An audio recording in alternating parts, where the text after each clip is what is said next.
आज MIM party की तरफ से पूरे जमात का जो मुद्दा था और पूरे जमात के आगेवान को सबको लेकर कॉर्पोरेशन के अंदर हम लोग गए थे। यहाँ पर इनकी डिमांड थी, 40 साल से ये लड़ रहे हैं कि स्लॉटर हाउस को अति आधुनिक बनाने के लिए, और 10 साल बजट आता था, बजट कैंसिल होता था। इस टाइम भी नया स्लॉटर हाउस बनाने के लिए 32 करोड़ रुपये इन्होंने फाड़वे, वो कैंसिल क्यों किए? उसके लिए हम लोग यहाँ पर आए थे। और पुराना स्लॉटर हाउस है, एक तो उसको भी अच्छा करना है, और नई जो ग्रांड आई तो एक नई जगह पर एक नया आधुनिक बना कर दें। आज 1901 से 1903 से ये स्लॉटर हाउस बना है। अब उसके आज तक किसी को आस्था नड़ी नहीं थी। इससे पहले जगन्नाथ मंदिर भी था, गीता मंदिर भी था। उनकी हाजिरी में जब 1903 के अंदर ये स्लॉटर हाउस बना था। अब इन्होंने डिमांड ये भी थी कि चलो अपने, अच्छा दूसरी बात ये है कि 1903 से लेके आज तक 212 नंग की खाली परमिशन दी, और आज तक 1903 से लेके आज तक 212 नंग की परमिशन है। वो परमिशन भी हमको बढ़ाने की थी। दूसरी बात, साइट पे जितनी भी दुकानें हैं, दुकान के सबके लाइसेंस जिसके कैंसिल कर दिए, वो लाइसेंस भी वापस है उनको लेने। लाइसेंस जिसके भी नहीं, सबको कायदेसर हम कायदेसर करवाने के लिए आए हैं। और एक जगह यहाँ पर स्वेट फार्म में ऐसी है कि कितने सालों से वहाँ पर स्लॉटर हाउस मंजूर किया हुआ पड़ा है, और 10 साल ग्रांट आती है, लेकिन उसको उस पर ध्यान दिया नहीं जाता और ग्रांट कैंसिल कर दी जाती है।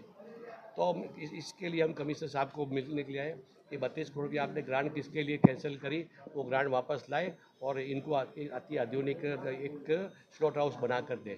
साबिर भाई, ये कैसा राज है कि बीजेपी का एक विधायक पत्र लिख देता है कि भाई नहीं बनना चाहिए, और सरकार म्यूनसिपालिटी फैसला ले लेती है कि हाँ भाई ग्रांट वापस ले लेंगे, नहीं बनाएंगे नया? नहीं, ये ग्रांट आ गई थी, स्लोली सब काम हो रहा था, लेकिन एक कोई एमएलए ने ऐसा मुद्दा उठाया कि आस्था का विषय है, तो यहाँ से एक स्लॉटर हाउस उठा के बाहर ले जाना चाहिए। उसको मालूम था कि ये अब ग्रांट मंजूर हो गई है, तो उससे ये आस्था की नाम से एक मुद्दा उठाया कि स्लॉटर हाउस को उठाकर बाहर ले जाना चाहिए। हालांकि उसको ये बोलना चाहिए कि जो स्लॉटर हाउस यहाँ पर सिटी के अंदर उसको भी ठीक करें, और बाहर दूसरी जगह देकर हमको बाहर दूसरा एक नया जो कितने सालों से हमारी डिमांड है, तो उसको भी हम लोग वहाँ पर एक परमिशन दिया हमको। तो इनकी डिमांड ये थी। पिछले कई सालों से अहमदाबाद में स्लॉटर हाउस का मामला काफी सुर्खियों में रहा है। एक खबर आई कि 32 करोड़ रुपए म्यूनिसिपैलिटी ने अलॉट किया है, नई जगह पर बनाया जाएगा। बीजेपी के एक विधायक ने पत्र लिखा कि भाई नहीं बनना चाहिए, कांग्रेस के विधायक ने पत्र लिखा कि आस्था का सवाल है, और म्यूनिसिपैलिटी ने अब जो है ग्रांट जो दी गई थी 32 करोड़ वापस ले ली। कुरैशी समुदाय का आप लोगों का क्या कहना है? अमित शाह जी का क्या आस्था है वो समझ में नहीं आ रही है, क्योंकि यहाँ एक मंदिर है जगन्नाथ का मंदिर, वहाँ पे गीता मंदिर, और उसके बीच में स्लॉटर हाउस है। तो ये तो स्लॉटर हाउस यहाँ से शिफ्ट हो रहा है, तो आस्था तो पूरी हो रही है, वो आस्था ख़त्म कहाँ हो रही है? तो ये कौन से प्रकार की आस्था है वो समझ के बाहर है। और अपने माननीय मुख्यमंत्री, अपने वड़ा प्रधान जी वहाँ ओमान में जाके मीट सप्लाई करते हैं, और यहाँ अपने लोकल बंदों को मीट खाने के लिए ये इस तरह का इन प्रोपेगेंडा करते रहते हैं। 40 साल से हमारी ये लड़ाई है स्लॉटर हाउस की, और इसके अंदर साइंटिफिक हम डिमांड करी हुई है। 2005 में एफएसएसआई का रूल्स आया है, उसके प्रमाण तुम काम करो, तुमने रूल्स बनाए उसको फॉलो तो करो। आज वो भी नहीं है, अनहाइजेनिक फूड मिल रहा है, अनहाइजेनिक पानी मिल रहा है। ये कैसी सरकार चला रहे हैं, कैसे कॉरपोरेशन चला रहे हैं? ये खाने का विषय है, ये इंसान के स्वास्थ्य का, जीने का, मरने का विषय है। तो ये हमको हॉस्पिटलाइज करना चाहते हैं, अनहाइजेनिक फूड का इनका वो हैगा। और ये आस्था कौन सी आस्था है? मंदिर के यहाँ से शिफ्ट हो रहा है, आस्था तो यही है ना कि मंदिर के यहाँ से शिफ्ट हो रहा है, तो आस्था हमारी मंदिरों में। तो हमारा तो स्लॉटर हाउस ऑलरेडी तुम्हारा शिफ्ट हो रहा है, तो अपनी तो आस्था जलवाती है। तो हम तो आस्था जलवाने की बात कर रहे हैं, हम कहाँ कह रहे हैं आस्था को ठेस पहुँचाने की बात। और इसके अलावा हमने जो भी डिमांड है वो तो लीगली होगी। और उसके अलावा हमने हाई कोर्ट के अंदर आज 17 साल के बाद हाई कोर्ट ने उसका वो दिया, ये कॉरपोरेशन ने उसके बाद ये कदम उठाए हैं।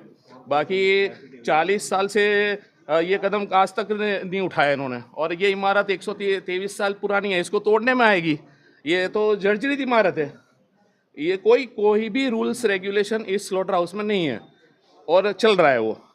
और जहाँ पे कोई ये आता है तो उसमें कौन सा विषय इनको नड़ता है वो पता नहीं है। अभी ये बोल रहे हैं कि यहाँ पे कम्युनिटी सेंटर, अरे कम्युनिटी सेंटर का विरोध करो तुम, स्लॉटर हाउस तो शिफ्ट करो, ये तो अच्छा है, आस्था का विषय। तो ये लटक जाएगा ऐसा लगता है, लंबे में बहुत लंबी आपने लड़ाई लड़ी। जी बहुत हम इंशाल्लाह कंडम ऑफ कोर्ट भी करेंगे, आगे भी लड़ेंगे। हमारा काम लड़ना है तो हम लड़ेंगे, और इंसाफ की लड़ाई है तो हम पीछे हट करेंगे नहीं। और ये इनको सोचना चाहिए कि हम क्या मांग रहे हैं, क्यों मांग रहे हैं। पब्लिक को यहाँ खाने के लिए नहीं है, आप दुनिया में नंबर 1 एक्सपोर्ट कर रहे हैं। ये कौन सा 2 धारा मतलब इनका ये है गवर्नमेंट का। अच्छा, ये कौन सी आस्था की बात करते हैं जो रिपोर्ट मैं बता रहा हूँ आस्था। 75% हिंदू भी नॉनवेज खाते हैं। हाँ, लेकिन यह तो मंदिर से शिफ्ट हो रहा है ना, ये तो आस्था जड़वा रही है ना, बाकायदा आस्था का काम है ये तो शिफ्ट हो रहा है स्लॉटर हाउस। और ये भी है कि अवैध तरीके से भी लोग फिर जब ये आपको परमिट नहीं मिलती है तो लोग अवैध तरीके हाँ, से तो भी जो है ये चोरी गैर करते हैं, कानूनी तो काम वो भी करवाने पे उसमें मजबूर कर रहे हैं लोगों को। मजबूर हो रहे हैं और हाँ, वो इलीगल स्लॉटिंग को प्रमोट देती है गवर्नमेंट है। हाँ। जब आदमी चाहता है लीगल करना तो आप लीगल कर दो, क्या लीगल होगा प्रॉब्लम तो चोरी भी बच है। जाएगी। बिल्कुल, सब हिस्से हर हिस्से होगा। Thank you.